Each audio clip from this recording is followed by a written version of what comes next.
Now, about Stephen Harper. I really don't know the man, I mean personally, but I know people in Alberta, and I have a good friend there who has friends in the Reform Party. And when he first became, active in the Reform, this prominent person, and I won't name him because it's hearsay, and Preston wouldn't want to defend him. But he said to my friend, Jim Coombs, he said, this unnamed person, said the problem with Stephen Harper is he doesn't like people and he doesn't even pretend to want to. Now what has he done? It's one of the most contemptuous things that you can do. And he did it to his fellow parliamentarians, but really to us. Now what was the basis of responsible government? The basis of responsible government was to fetter the autocratic power of the Crown. Now what this man is trying to do is subvert Parliament and subvert democracy so that he can have a quasi-autocratic rule. Now just look at some of the things he's done with a minority government. First of all, he cut out, or tried to cut out, the public financing of elections, which is a common practice. They even have some form of it in the United States. He tried to cut that out, and what would the result of that be? The result of that would be to enhance the power and the influence of those with money. That's what that was about. Now,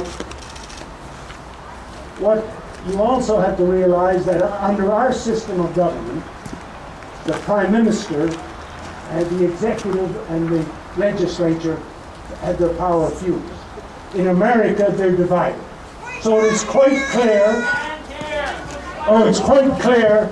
that a Prime Minister, whoever it is, the office of Prime Minister in Canada has more power than the President of the United States.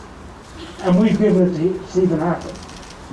Now, he also has more power than the Prime Minister of any other British parliamentary democracy. The parliamentary democracy in the mother of parliaments, that Prime Minister's power is fettered. I'm not going to go into all the ways. Jack Harris will write his constituents, and so will Siobhan, and explain it to him. So that's a letter for you. But he has the most power of any. Now what we should be doing in this country is making our parliamentary system at least as democratic as the Australian, New Zealand, and British. Instead of that, with real contempt, as Lana said, for the collective. So, just have to take my glove off so I can get this. Lana says I don't have the right speeches, but I do have to take notes. Otherwise I'll go on too long. Now, this is the first occasion in 18 years.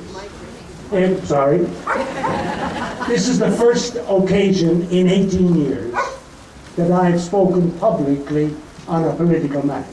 There was a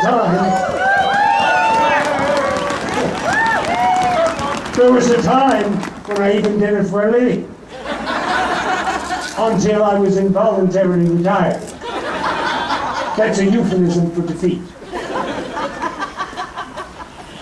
But what I've done in the past, in most of my working life, and that's why I'm here today, is to fight for the rights of ordinary working people.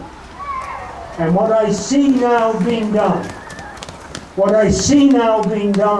is a challenge. Once you can challenge the rights of such people as we elected as Siobhan and Jack, what will they do to you and to me? It may be an overstatement, but maybe it's not. At the time in the 30s, when we did have, and we're going through some similar periods now, when we did have autocracy and dictatorship on the march, there was an author whose name escapes me now, who said, when they came for the Jews, I didn't complain. When they came for the trade unionists, I didn't complain. When they came for the socialists, I didn't complain. And when they came for me, there was no one to complain to. So what this is about a fundamental right in democracy.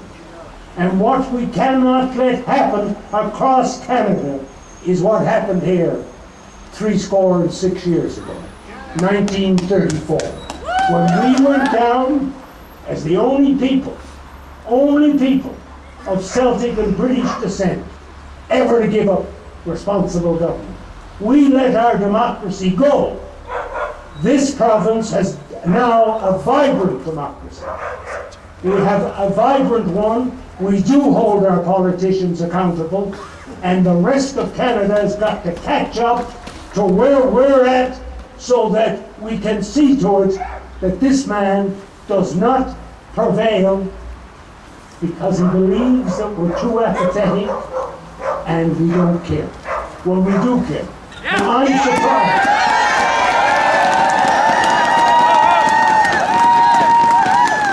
Now, I have to tell you, I had an opening line because I'm surprised that the crowd would say it. I thought we'd have about a fifth of this. And I was going to say to you, don't be disheartened, because Lennon started with 7.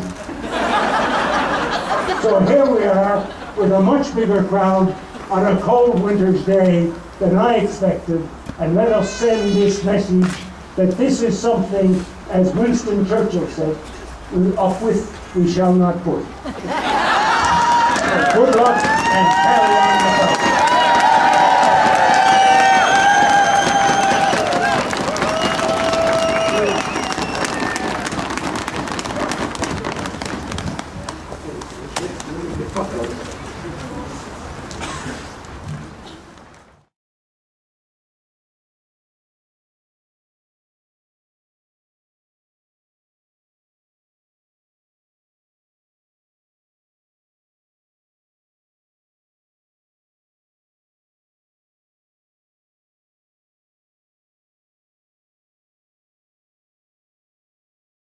So, if you guys could say anything to Stephen Harper right now, what would you say? We'd say, hey, Stephen, eat your words. Eat your words, Stephen. Yeah. And did you guys enjoy the protest? Do you think it was a? Very much. Oh yeah. I was really happy to see so much happening in coordination internationally with other Yeah, some cities across good the world. speakers. We saw our MPs here today too, so that was good to see them come out. My rough head count was about 275, 300. Yeah. But I was trying to count people as they were leaving, so it could have been a bit more too. Yeah.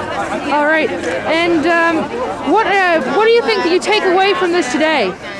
What do you take from this? What do I take away from it? Yeah. Well, people in St. John's care, and there's not just St. John's. There's some people from far away. One side here is 330 kilometers, so a lot of people drove a long way to be here. So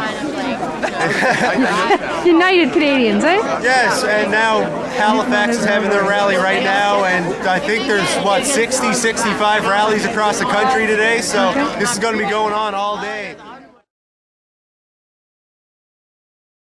Well, we came 330 kilometers this morning to come here and say, no, we do not want our parliament to be prorogued. All the way from the end? All the way in. It was a beautiful day on the highway. Well, we were lucky with the weather that way. Well, I appreciate your time, sir. What's your name? Roger Wirtz is my name. Thank you, Roger. All right. Appreciate that.